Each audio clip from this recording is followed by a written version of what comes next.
Apakah Anda menjadi saksi sukacita Injil lewat kata dan teladan? Inilah pertanyaan renungan kita untuk hari ini. Holy Spirit, make my heart open to the Word of God. Make my heart open to goodness. Make my heart open to the beauty of God every day. Amen.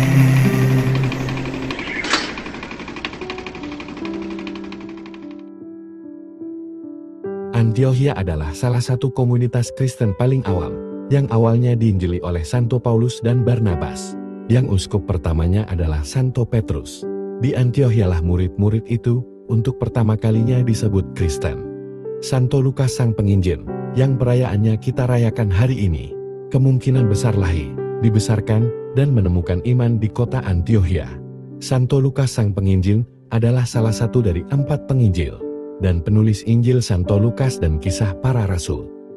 Santo Lukas dikenal sebagai tabib terkasih, dan menemani Santo Paulus dalam perjalanan misionarisnya. Injilnya meliputi kisah-kisah yang tidak ditemukan di tempat lain, seperti perumpamaan orang Samaria yang baik dan anak yang hilang, kabar sukacita dan kunjungan para gembala. Injil Lukas sering disebut Injil belas kasih karena penekanannya pada kasih dan pengampunan Allah. Sesuai tradisi, Lukas adalah orang pertama yang melukiskan gambar perawan Maria dan bayi Yesus, menjadikannya santo pelindung para seniman.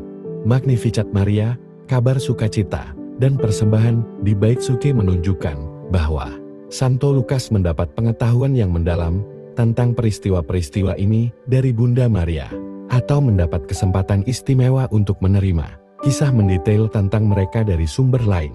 Tradisi awal menyatakan Santo Lukas meninggal pada usia 84 di Yunani.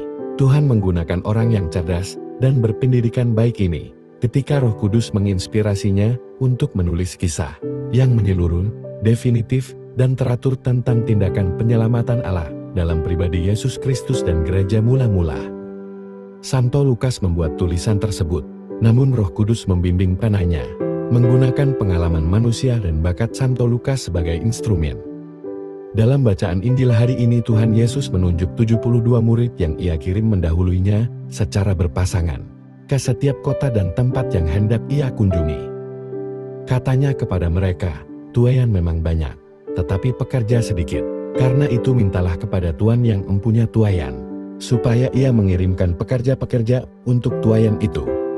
Pergilah, sesungguhnya aku mengutus kamu seperti anak domba ke tengah-tengah serigala. Janganlah membawa pundi-pundi, atau bekam, atau kasut. Dan janganlah memberi salam kepada siapapun selama dalam perjalanan.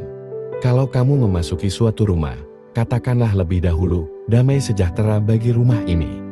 Dan jikalau di situ ada orang yang layak menerima damai sejahtera, maka salammu itu akan tinggal atasnya. Tetapi jika tidak, salammu itu kembali kepadamu. Tinggallah dalam rumah itu, makan dan minumlah apa yang diberikan orang kepadamu. Sebab seorang pekerja patut mendapat upahnya. Janganlah berpindah-pindah rumah. Dan jikalau kamu masuk ke dalam sebuah kota dan kamu diterima di situ, makanlah apa yang dihidangkan kepadamu. Dan sembuhkanlah orang-orang sakit yang ada di situ. Dan katakanlah kepada mereka, kerajaan Allah sudah dekat padamu. Dalam Lukas 10 ayat 1-9, Yesus menugaskan 72 murid untuk sebuah misi, menekankan kelimpahan hasil panen Tuhan dan kelangkaan para penuainya.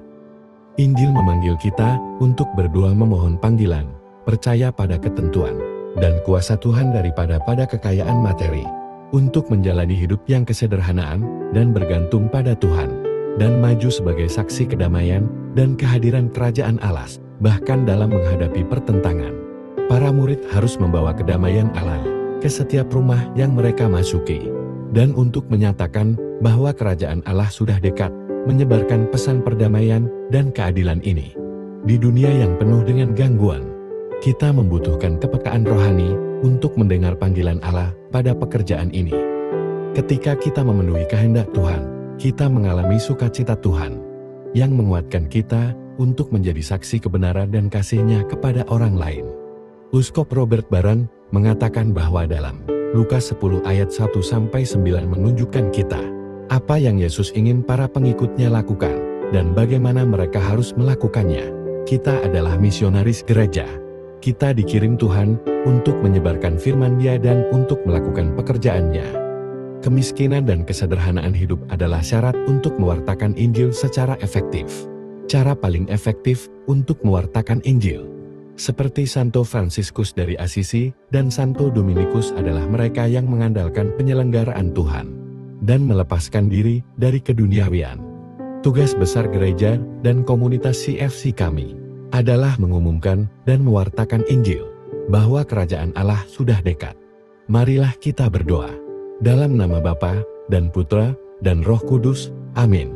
Santo Lukas, engkau mempersembahkan semua karuniamu di hadapan Tuhan, karisma dan waktumu kepada Tuhan, sehingga ia dapat menggunakanmu untuk penggenapan kehendak kudusnya dan mewartakan Injil. Doakanlah kami, agar kami senantiasa mengabdikan diri pada penggenapan kehendak Tuhan, agar Tuhan dapat menggunakan kami sebagaimana kehendak-Nya, menarik banyak orang untuk Kristus. Santo Lukas, doakanlah kami. Yesus, Raja Kerahiman, Engkaulah andalan kami. Amin. Dalam nama Bapa dan Putra dan Roh Kudus. Amin. Tuhan memberkati keluarga Anda. Tuhan memberkati Gereja Katolik kita dan Couples for Christ.